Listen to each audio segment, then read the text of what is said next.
जींद के सफीदों में आज एक ऐसी रैली का आयोजन हुआ जो 2024 के हरियाणा विधानसभा के चुनाव में सत्ता का डिसाइडिंग फैक्टर साबित हो सकती है। सफीदों में आज कांग्रेस के विधायक सुभाष गंगोली ने जन आक्रोश रैली का आयोजन किया। ये रैली जहां हुड्डा फैमिली के लिए बेहद खास अहमियत रखती है, वहीं बांगर के 10 सीटों के लिए भी एक नए माहौल की शुरुआत भी कही जा सकती है। 2024 के चुनाव में बांगर की 10 विधानसभा सीटों पर जीत हासिल करने के लिए जहां दीपेंद्र हुड्डा ने पूरी ताकत लगा रखी है, वहीं दुष्यंत चौटाला भी अपनी सीटों को बचाए रखने के लिए पूरी ताकत झोंके हुए हैं। इनके बीच में बीजेपी भी अपनी सीटों की संख्या बढ़ाने के लिए पूरी गंभीरता से काम कर रही है। सबसे पहले हम ये बताते हैं कि बांगर की वो 10 सीटें कौन सी हैं जो 2024 के चुनाव में बेहद महत्वपूर्ण भूमिका निभाने का काम करेंगी।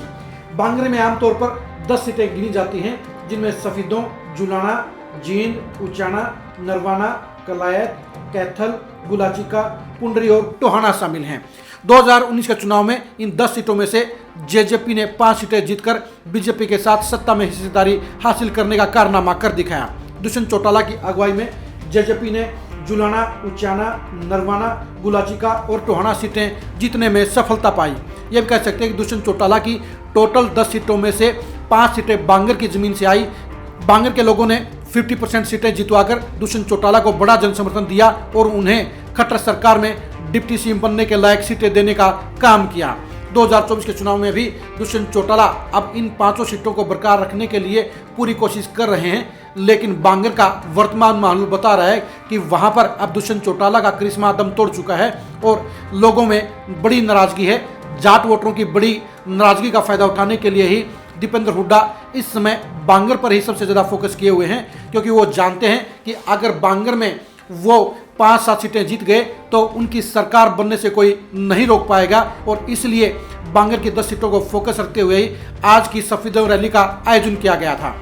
कांग्रेस के लिए या कहिए हुड्डा परिवार के लिए आज सफीदों की रैली इसलिए भी खास थी क्योंकि 2019 में बांगर की 10 सीटों में से कांग्रेस को सिर्फ एक सीट नसीब हुई थी और वो सीट थी सुभाष गंगोली की सफीदों सीट। सफीदों सीट को दोबारा हासिल करने के लिए ही आज सुभाष गंगोली ने पूरी ताकत इस रैली में लगाई थी। इस रैली का उन्हें भरपूर फायदा भी मिला क्योंकि रैली में हजारों लोगों ने शिरकत की और इन हजारों लोगों की भीड़ ने साफ तौर पर बता दिया कि सुभाष गंगोली की जीत का दावा एक बार फिर से मजबूत हो चुका है। आप खुद ही सुनिए रैली में आई भीड़ को लेकर खुद दीपेंद्र हुड्डा ने क्या ऐलान किया। सभा के माध्यम से इलेक्शन के बिगुल बजने के साथ साथ यहाँ से सुभाष जी आपकी और कांग्रेस पार्टी की जीत का डंका भी बज चुका है। दीपेंद्र हुड्डा ने कह दिया कि सफीदों के अंदर सुभाष देशवाल का डंका बज रहा है। यह हकीकत भी है कि पिछले 6 महीने के दौरान सफीदों की पॉलिटिक्स में बड़ी उलट पुलट रही है। 6 महीने पहले दूसरे देशवाल यानी 2014 में निर्दलीय विधायक बने जसबीर देशवाल ने चुनाव लड़ने का ऐलान कर दिया था और ये ऐलान उन्होंने 16 जुलाई की सफीदों में आयोजित जन आशीर्वाद रैली में किया था। सुभाष देशवाल के सामने जसबीर देशवाल एक बड़ी चुनौती है क्योंकि 2 देशवालों की भिड़ंत के अंदर फायदा बीजेपी को हो सकता है और इसलिए जसबीर देशवाल की रैली का करारा जवाब देने के लिए ही आज सुभाष गंगोली मैदान में उतरे थे। सुभाष गंगोली ने आज जसबीर देशवाल से डबल रैली करके बता दिया कि सुभाष देशवाल उनके सामने फीके पड़ चुके हैं, उनके सामने कमजोर साबित हो चुके हैं और 2024 के चुनाव में एक बार फिर सुभाष देशवाल के सामने बीजेपी के बच्चन सिंह आर्य ही फाइनल मुकाबले में होंगे, यानी हार जीत का मुकाबला एक बार फिर से बीजेपी और कांग्रेस के बीच में ही होगा। दीपेंद्र हुड्डा ने आज की रैली में आई भीड़ को लेकर गदगद होते हुए ऐलान कर दिया कि अब हरियाणा में कांग्रेस सरकार बनने से कोई नहीं रोक सकता है। यह हकीकत भी है कि बांगर का रुझान जिधर होगा वहां सत्ता हासिल होने के चांस बढ़ जाएंगे और यही वजह है कि दुष्यंत चौटाला के बाद अब दीपेंद्र हुड्डा भी बांगर पर सबसे ज्यादा फोकस कर रहे हैं और बांगर की सियासत में अपना डंका बजाने के लिए दीपेंद्र हुड्डा इस समय बेकरार हैं।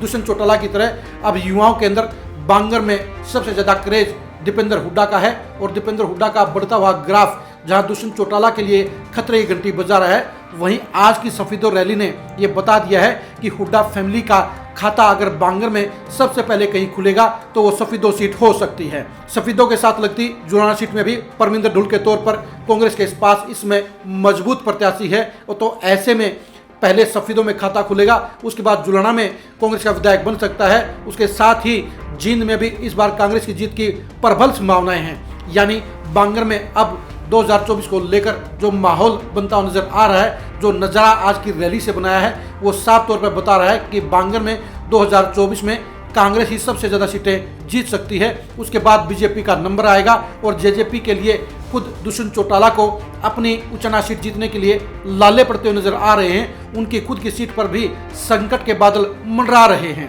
आज की सफेदों की रैली ने बता दिया कि सुभाष देशवाल के प्रति लोगों का बड़ा जन समर्थन अभी भी बाकी है।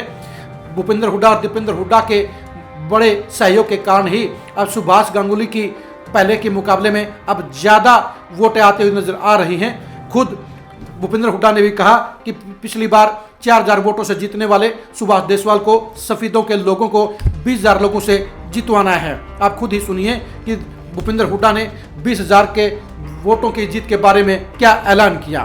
सफेदों में इतना जो भीड़ आई है, इतने बुजुर्ग आए, हमारे नौजवान साथी आए हैं, माताएं बहनें आई हैं, भाई इनको देख के एक बात कह सकता हूं, भाई सुभाष जी आपका जीत तो आप एमएलए फिर बन गए, पर एक बात आपसे कह रहा हूं, पिछली बार तो भाई जिताया था, पिछली बार तो सुभाष को जिताया था आपने 4000 से, 4000 के करीब जीता था मेरे ख्याल में, हैं? ईब के कितने से जिताओगे? 4000 जरब में 5 कर दियो, 20000 से जिता के भेजना इसको, जिताओगे ना? हाथ खड़े करके बता दो। आपने सुन लिया होगा कि भूपेंद्र हुड्डा ने सफेदों के लोगों से आह्वान कर दिया है कि 2024 के चुनाव में वो सुभाष गांगुली को 20000 वोटों से जितवाने का काम करें। आज की इस रैली के जरिए सुभाष देशवाल ने जहां इलाके में अपनी मजबूत पकड़ दिखाई है, जहां अपनी लोकप्रियता साबित की है, वहीं अपने मजबूत जनाधार का परिचय भी दिया है। आज की रैली के जरिए निश्चित तौर पर जहां सुभाष देशवाल जसवीर देशवाल पर भारी पड़ गए हैं, वहीं सफेदों की पॉलिटिक्स में ये साफ हो गया है कि बिना टिकट के, बिना पार्टी के जसवीर देशवाल के लिए सुभाष देशवाल का मुकाबला करना आसान नहीं होगा। वहीं बीजेपी के लिए भी 2024 के चुनाव में सुभाष देशवाल की चुनौती को पार करना आसान नहीं होगा। आज की जन आक्रोश रैली के जरिए सुभाष देशवाल ने जहां 2024 के चुनाव में दूसरी बार जीत हासिल करने की तरफ मजबूती से कदम बढ़ा दिए हैं, वहीं दीपेंद्र हुड्डा ने भी सफेदों में बड़ी रैली के जरिए अपने पिता भूपेंद्र हुड्डा के साथ में बांगर में सबसे ज़्यादा सीटें हासिल करने का दावा ठोक दिया है। अब देखने की बात यह है कि बांगर की बाकी सीटों पर दीपेंद्र हुड्डा कितनी बड़ी रैलियां करके दिखाते हैं। 2024 में बांगर की सियासत के समीकरणों को समझने के लिए आप खरी खरी न्यूज़ के साथ बने रहिए। 2024 में बांगर की सीटों पर कांग्रेस, बीजेपी और इनेलो के अलावा जेजेपी के समीकरणों, उनकी चुनावी संघर्ष को, उनके चुनावी मुकाबलों को जानने के लिए भी आप खरी खरी न्यूज़ के साथ बने रहिए। 2024 के चुनाव में सफेदों सीट पर सुभाष देशवाल और जसवीर देशवाल के बीच होने वाली कांटे की टक्कर को जानने के लिए भी आप खरी खरी न्यूज़ के साथ बने रहिए। 2024 में बांगर के जनादेश को समझने के लिए भी आप खरी खरी न्यूज़ के साथ बने रहिए। आप हमारे फेसबुक पेज को फॉलो कीजिए, आप हमारे यूट्यूब चैनल को सब्सक्राइब कीजिए। नमस्कार।